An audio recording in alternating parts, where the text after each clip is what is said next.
Hola, ¿qué tal? Bienvenidos a este sexto capítulo de nuestro libro El arte de la seducción, el cual se llama La coqueta. Así que, sin más que decir, comencemos.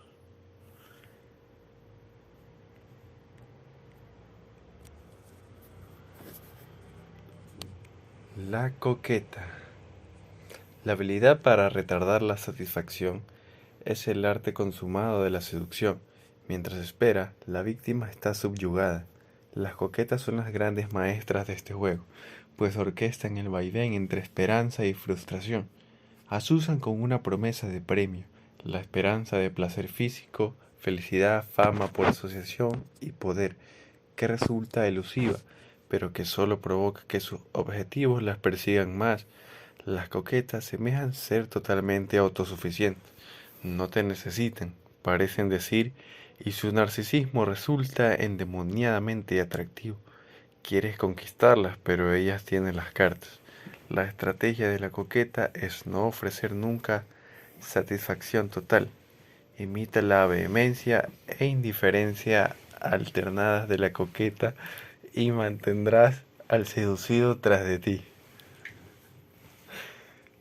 La coqueta vehemente y fría. En el otoño de 1795, París cayó en un extraño vértigo. El reino del terror que siguió a la Revolución Francesa había terminado. El ruido de la guillotina se había extinguido. La ciudad exhaló un colectivo suspiro de alivio y dio paso a celebraciones desenfrenadas e interminables festejos. Al joven Napoleón Bonaparte, entonces de 26 años, no le interesaban tales jolgorios. Se había hecho famoso como general brillante y audaz al ayudar a sofocar la rebelión en las provincias, pero su ambición era limitada y ardía en deseos de nuevas conquistas. Así, cuando en octubre de ese año la infausta viuda Josefina de Branhorst, de 33 años, visitó sus oficinas, él no pudo menos que confundirse. Josefina era demasiado exótica, todo en ella lánguido y sensual, capitalizaba su raro aspecto, era de la Martinica. Por otra parte, tenía fama de mujer fácil, y el tímido Napoleón creía en el matrimonio.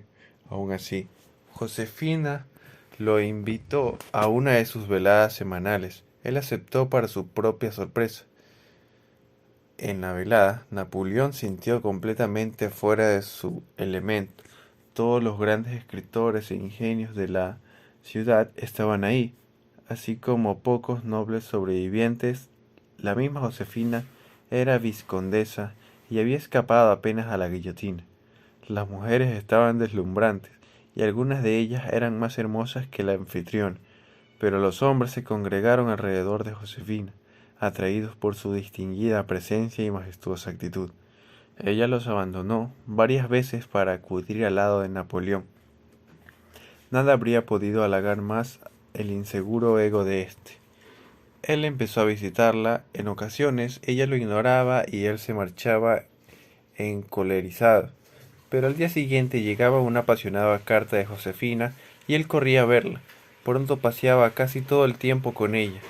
Las ocasionales demostraciones de tristeza de Josefina, sus arranques de ira o de lágrimas, no hacían más que ahondar el apego de él.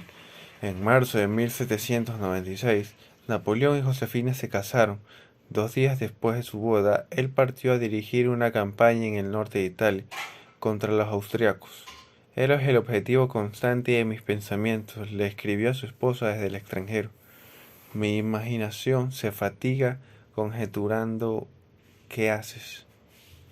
Sus generales le veten distraído, abandonada pronto las reuniones, pasaba horas escribiendo cartas o contemplaba la miniatura de Josefina que llevaba al cuello. Había llegado a tal estado a causa de la insoportable distancia entre ellos y de la leve frialdad que ahora detectaba en Josefina.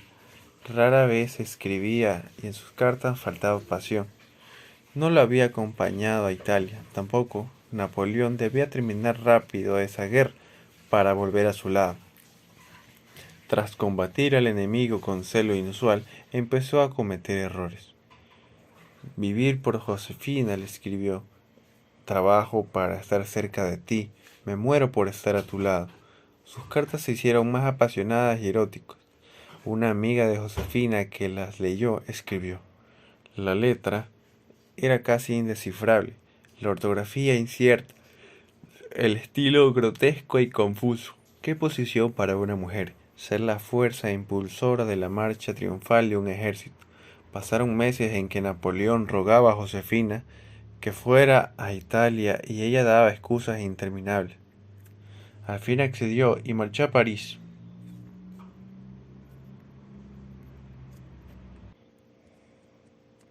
A Brescia, donde Napoleón tenía su cuartel, pero de camino un encuentro cercano con el enemigo lo obligó a desviarse a Milán.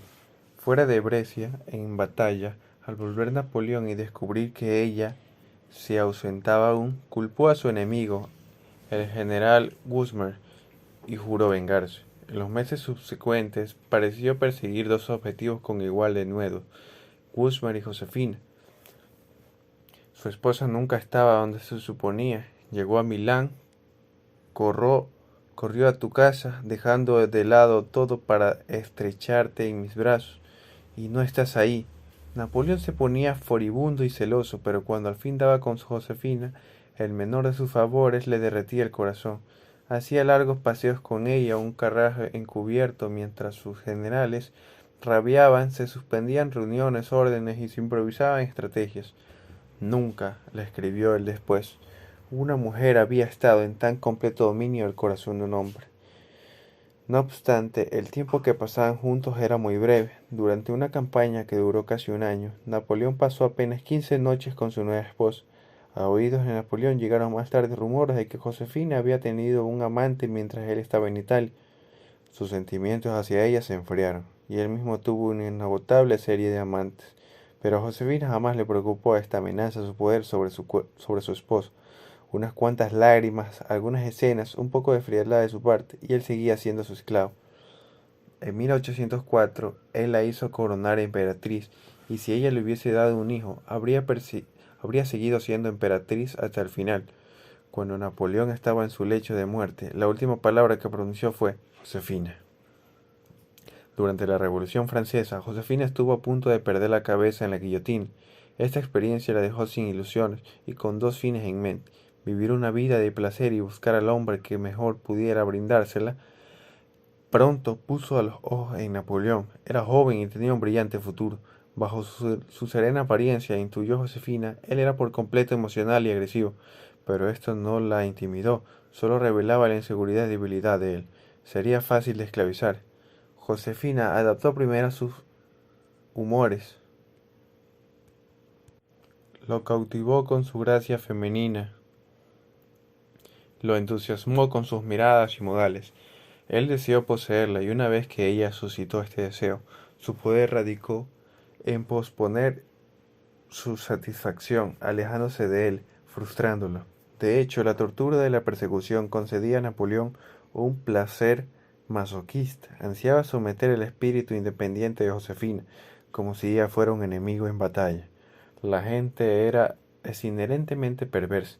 Una conquista fácil tiene menos valor que una difícil. En realidad, solo nos excita lo que se nos niega, lo que no podemos poseer por completo.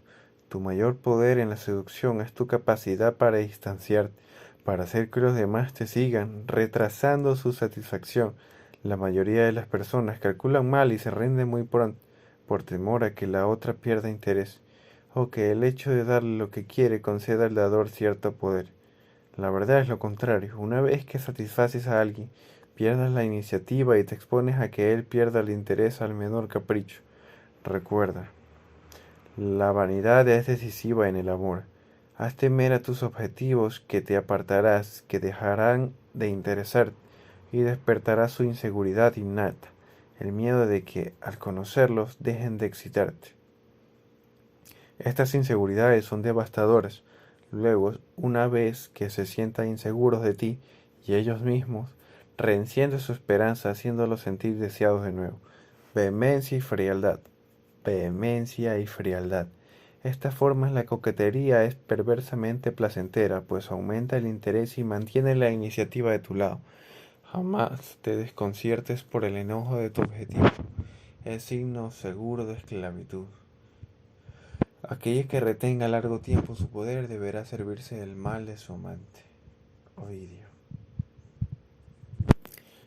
El coqueto frío.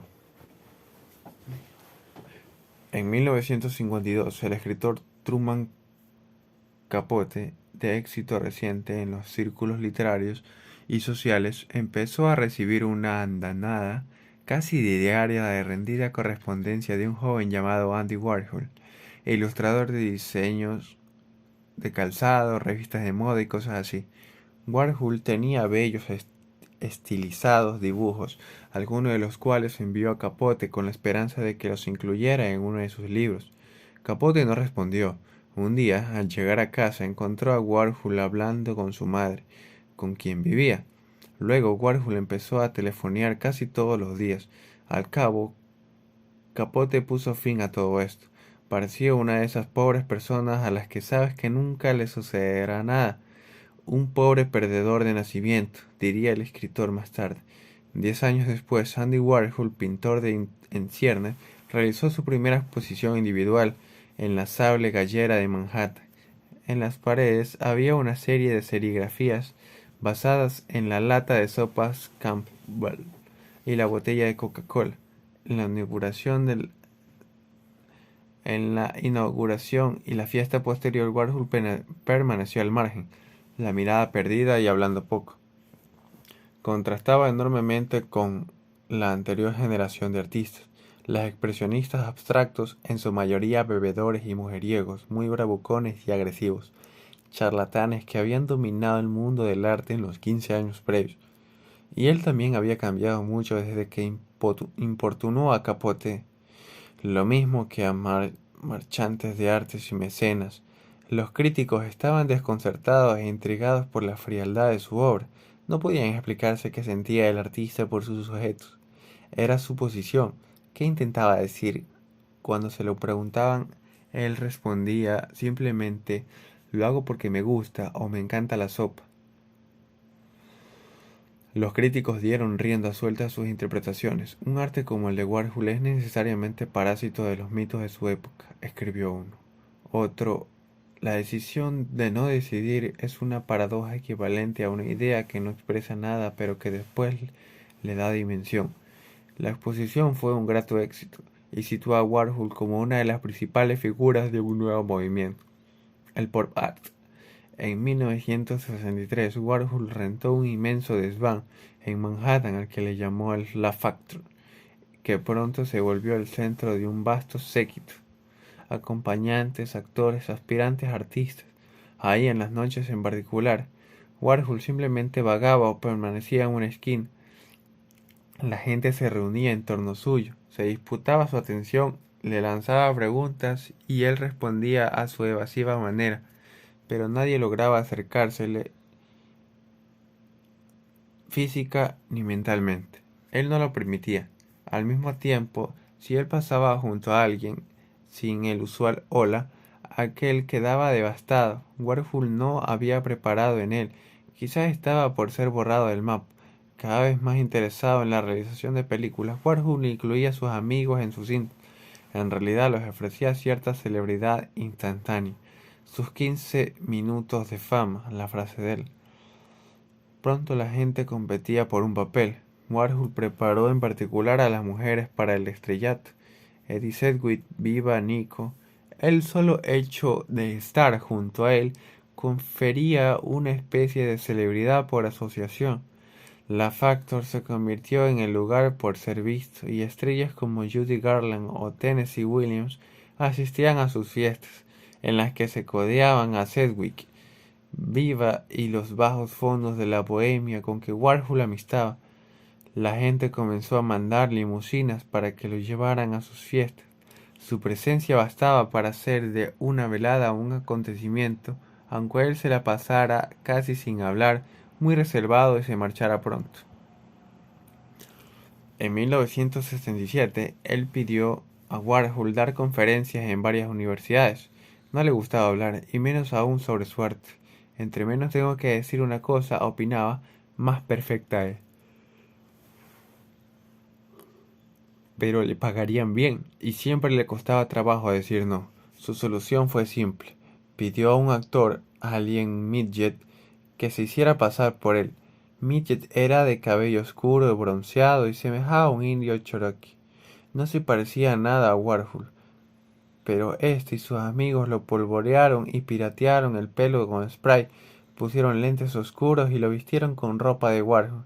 Como Midget no sabía nada de arte, sus respuestas a las preguntas de los estudiantes tendieron a ser tan cortas y enigmáticas como la del propio pintor. La suplantación funcionó. Warford era tal vez un ícono, pero en realidad nadie lo conocía, y como acostumbraba a usar lentes oscuros, aún su rostro era desconocido en sus detalles. El público de esas conferencias estuvo bastante lejos como para cuestionar la idea de su presencia, y nadie se acercó lo suficiente para descubrir el engaño. Mill se mostró esquivo desde temprana edad. A Andy Warhol le aquejaron emociones encontradas. Ansiaba ser famoso, pero era por naturaleza tímido y pasivo. Siempre he tenido un conflicto, diría después, porque soy retraído, pero me gusta disponer de mucho espacio personal. Mi mamá me decía en todo momento, no seas prepotente, pero hazle saber a todos que estás ahí. Al principio, Warhol trató de ser más agresivo y se empeñó en complacer y cortejar. No dio resultado. Luego de 10 años infructuosos, dejó de intentarlo y cedió a su pasividad, solo para descubrir el poder que otorga la reticencia. Warhol comenzó este proceso en su obra, que cambió radicalmente a principios de la década de 1960. Sus nuevos cuadros de lata de sopa, billetes y otras conocidas imágenes no acribillaban de significados al espectador. De hecho, su significado era absolutamente elusivo, lo que no hacía sino incrementar su fascinación. Atraían por su inmediatez, su fuerza visual, su frialdad. Habiendo transformado su arte, Warhol también se transformó a sí mismo. Como sus cuadros se volvió para superficie, se preparó para retraerse, para dejar de hablar. El mundo está lleno de temerarios, de personas que se imponen en forma agresiva. Quizás obtengan victorias temporales, pero cuanto más persisten, más desea la gente contrariarlas. No dejan espacio a su alrededor, y sin espacio no puede haber seducción. Los coquetos fríos generan espacio al permanecer esquivos y hacer que los demás los persigan. Su frialdad sugiere una holgada seguridad, cuya cercanía es apasionante, aunque en realidad podría no existir. El silencio de los coquetos fríos te hace querer hablar. Su contención, su apariencia de no necesitar de otras personas, nos impulsa a hacer cosas por ellos, ansiosos de la menor muestra de reconocimiento y favor. Quizás sea de locura tratar con los coquetos fríos. Nunca se comprometen, más tampoco dicen no. Jamás permiten la proximidad, pero en la mayoría de los casos terminamos por volver a ellos, adictos a la frialdad que proyecta. Recuerda, la seducción es un proceso de esconderse de la gente, de hacer que quiera perseguirte y poseerte. Finge distancia y la gente se volverá loca por obtener tu favor. Los seres humanos, como la naturaleza, aborrecemos el vacío y la distancia, y silencio emocionales nos inducen a llenar el hueco con palabras y calidez propia. A la manera de Warhol, aléjate y deja que los demás se peleen por ti. Las mujeres son las que más fascinan a los hombres. El encanto de un niño radica en gran medida en su narcisismo, su autosuficiencia e inaccesibilidad, lo mismo que el de ciertos animales que parecen no interesarse en nosotros, como los gatos. Es como si envidiáramos su capacidad para preservar un ánimo hechoso, una posición invulnerable en la libido que nosotros ya hemos abandonado. Sigmund Freud. Claves de personalidad. El egoísmo es una de las cualidades más aptas para inspirar amor. Según la sabiduría popular, los coquetos son embaucadores consumados, expertos en incitar el deseo con una apariencia provocativa o una actitud tentadora. Pero la verdadera esencia de los coquetos es de hecho su habilidad para atrapar emocionalmente a la gente y mantener a sus víctimas en sus garras, muchos después de ese primer cosquilleo del deseo. Esa aptitud los coloca en las filas de los seductores más efectivos. Su éxito podría parecer extraño, ya que en esencia son criaturas frías y distantes.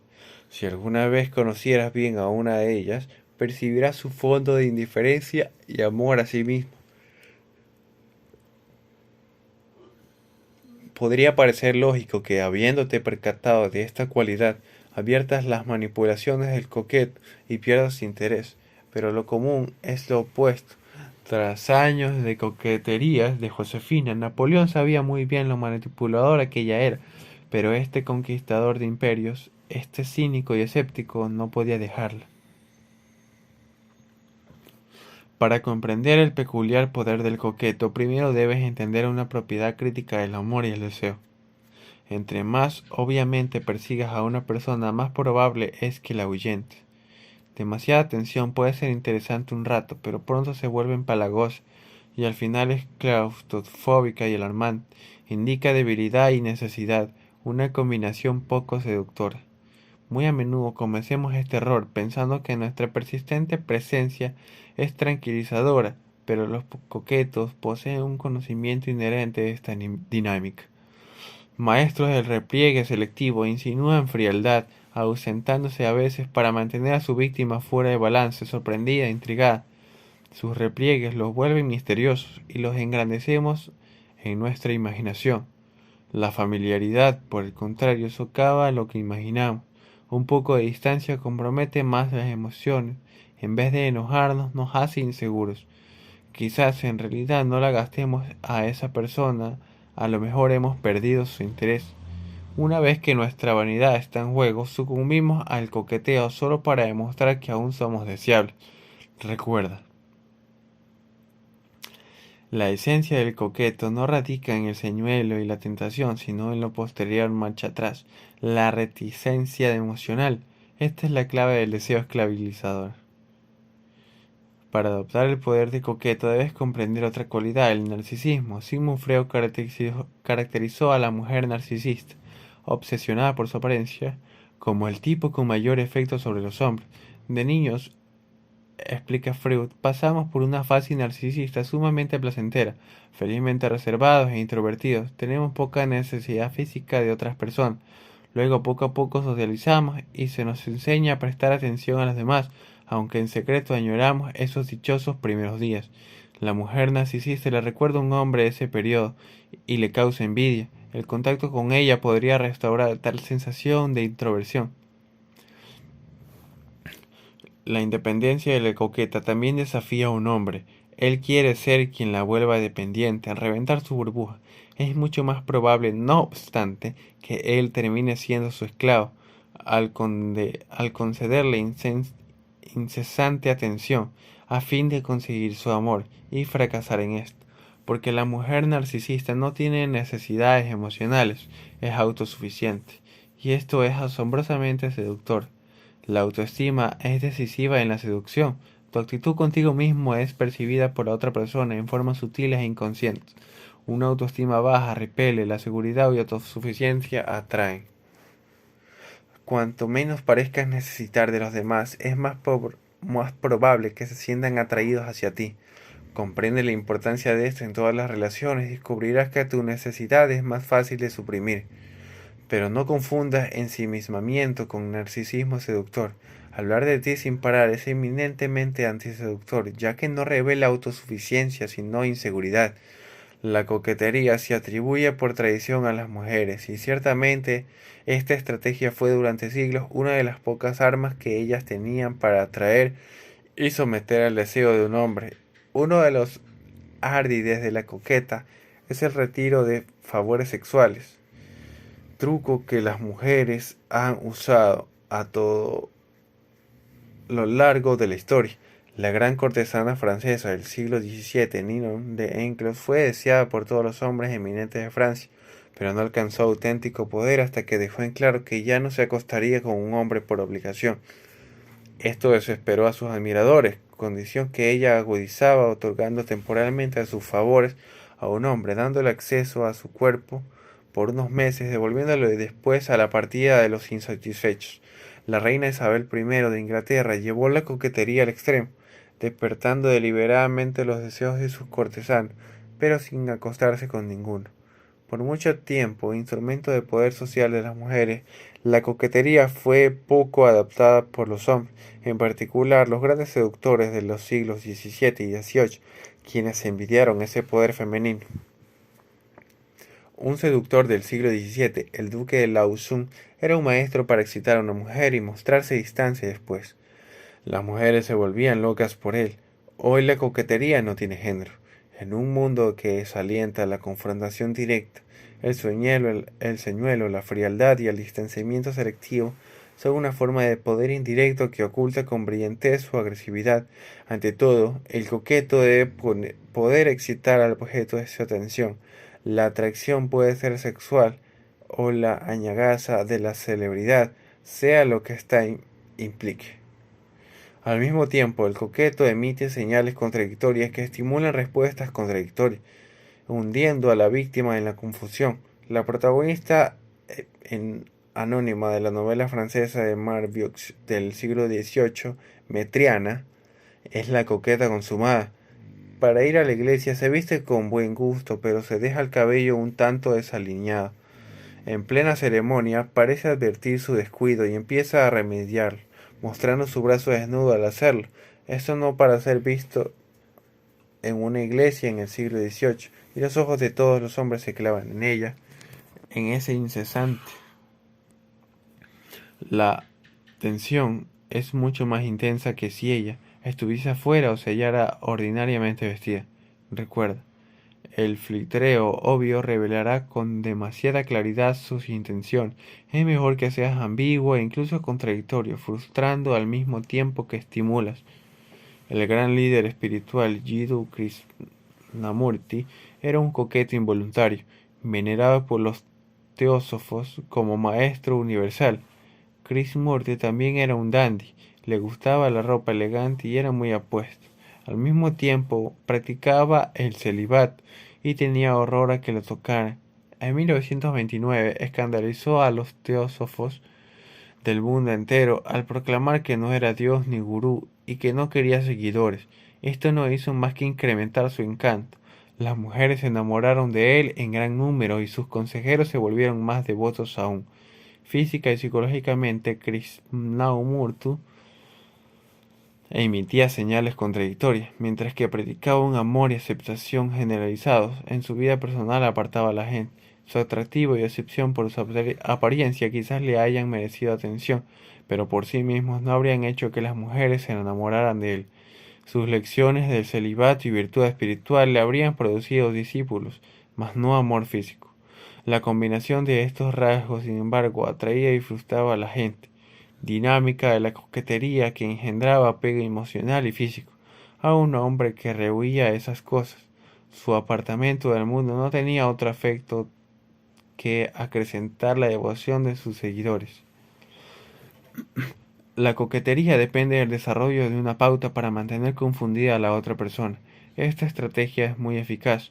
Al experimentar un placer una vez, anhelamos repetirlo. Así, el coqueto nos brinda placer, pero luego lo retira.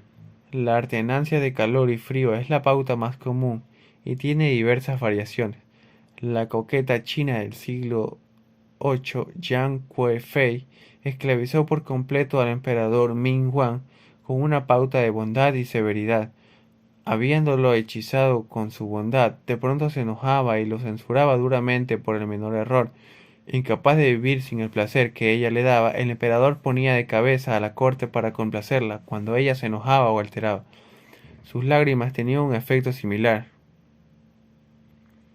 ¿Qué había hecho él? ¿Por qué ella estaba tan triste? A cabo se arruinó, y con él a su reino, por tratar de hacerla feliz. Lágrimas, enfadado y culpa son todas esas armas del coqueto. Una dinámica similar aparece en las riñas de los amantes. Cuando una pareja pelea y luego se reconcilia, la dicha de la reconciliación no hace sino intensificar el afecto.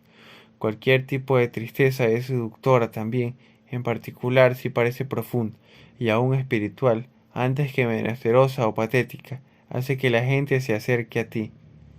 Los coquetos nunca se ponen celosos. Esto atentaría contra su imagen de fundamental autosuficiencia.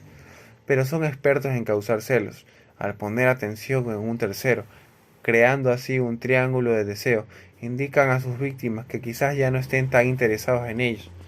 Esta triangulación es extremadamente seductora en contextos sociales, tanto como eróticos. Intrigado por el narcisismo de las mujeres, el propio Freud lo poseía y su retraimiento volvía locos a los discípulos. Incluso dieron nombre a esto, complejo de Dios, comportándose como una especie de Mesías, demasiado excelso para emociones triviales.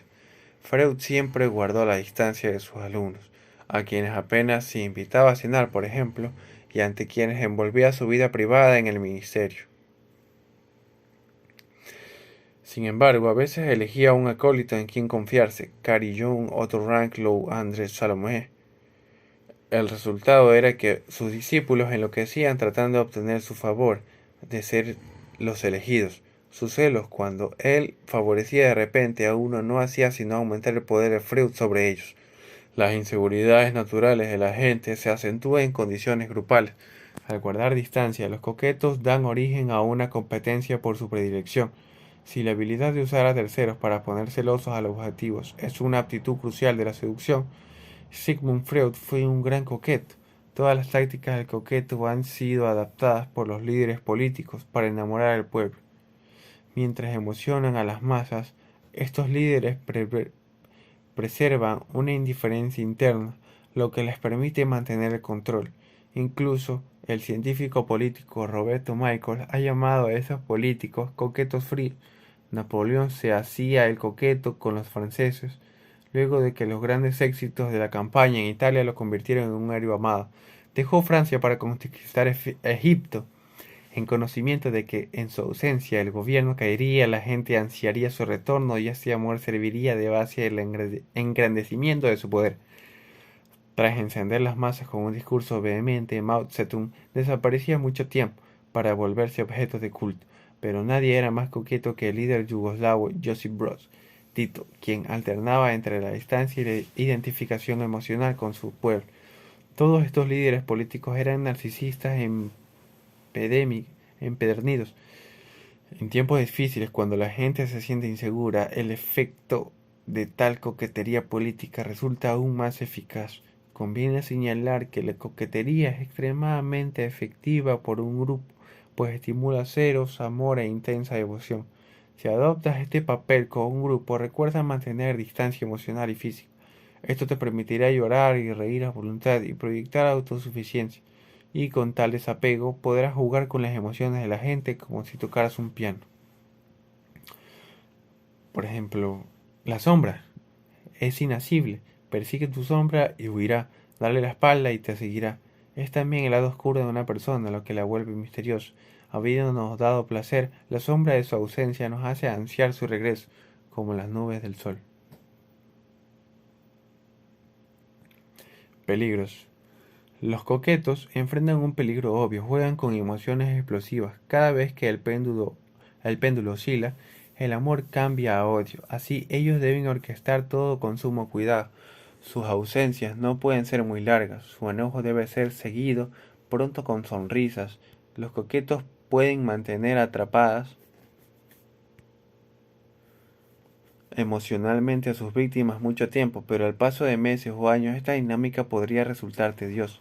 Jean King, después de conocida como Madame Mao, se sirvió de la coquetería para conquistar el corazón de Mao Zedong, pero 10 años más tarde las peleas, lágrimas y frialdad se habían vuelto irritantes y la irritación más fuerte que el amor, de modo que Mao tomó distancia. Josefina, más admirable y coqueta, podía hacer ajustes y pasar un año entero sin portarse esquiva ni distancia con Napoleón.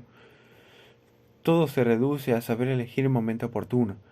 Por otra parte, el coqueto incita emociones muy fuertes y los rompimientos suelen ser temporales. El coqueto causa adicción. Tras el fracaso del plan social de Mao, llamado el Gran Salto Adelante, Madame Mao pudo restablecer su poder sobre su devastado marido. El coqueto frío puede incitar un odio particularmente profundo.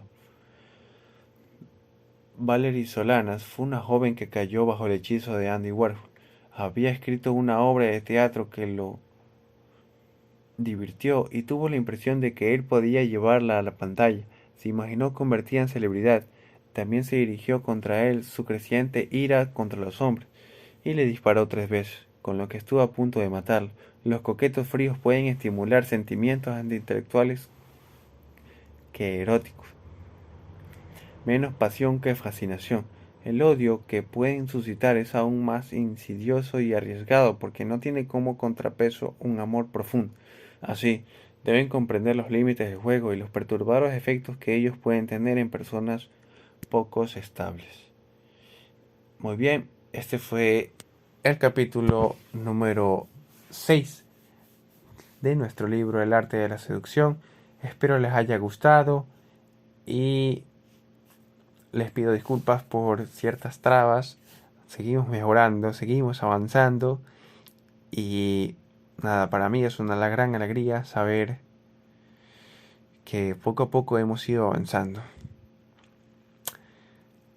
Así que nada, de todo corazón, muchas gracias y nos vemos. Bueno, no nos vemos, ¿no?